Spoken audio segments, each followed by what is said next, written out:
नमस्कार। आप सुन रहे हैं ख्वाहिश यादों का सफर श्री के साथ। मेरी कहानी जिसका नाम गरीबी का पहला भाग आप सुन चुके हैं और दूसरा आज सुनेंगे।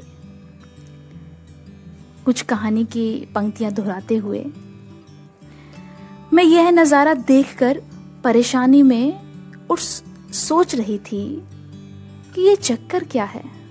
मैं उस बच्चे का चोरी चोरी पीछा करने लगी। जब उसकी झोली सब्जियों से भर गई तो वह सड़क के किनारे बैठकर उसे ऊंची ऊंची आवाजें लगाकर बेचने लगा। मुंह पर मिट्टी, गंदी वर्दी और आंखों में नमी। ऐसा महसूस हो रहा था कि ऐसा दुकानदार जिंदगी में मैंने पहली बार देखा है। अचानक एक आदमी अपनी दुकान से उठा, जिसकी दुकान के सामने उस बच्चे ने अपनी नन्ही सी दुकान लगाई थी। उसने आते ही एक जोरदार लात मारकर उस नन्ही दुकान को एक ही झटके में रोड पर बिखेर दिया और भुजाओं से पकड़कर उस बच्चे को भी उठाकर धक्का दे दिया। वह बच्चा आंखों में आंसू लिए चुपचाप दोबारा अपनी सब्जी को इकट्ठा करने लगा और थोड़ी देर बाद अपनी सब्जी एक दूसरी दुकान के सामने डरते डरते लगा ली। भला हो उस शख्स का जिसकी दुकान के सामने इस बार उसने अपनी नन्ही सी दुकान लगाई। उस शख्स ने बच्चे को कुछ भी नहीं कहा। थोड़ी सी सब्जी थी, ऊपर से बाकी दुकानों से कम कीमत, जल्दी ही बिक्री हो गई और बच्चा उठा बाजार में एक कपड़े वाली दुकान में दाखिल हुआ।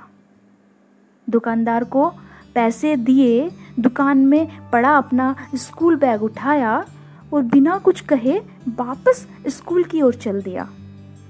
मैं भी उसके पीछे पीछे चल रही थी। बच्चे ने रास्ते में अपना मुंह धोया और स्कूल की तरफ चल दिया। मैं उसके पीछे पीछे स्कूल की तरफ चल दी। वह बच्चा जब स्कूल गया तो 1 घंटा लेट हो चुका था, जिसकी वजह से जिस पर उसके टीचर ने डंडे से उसे खूब मारा। मैंने जल्दी से जाकर टीचर को मना भी किया कि मासूम बच्चा है, इसे मत मारिए।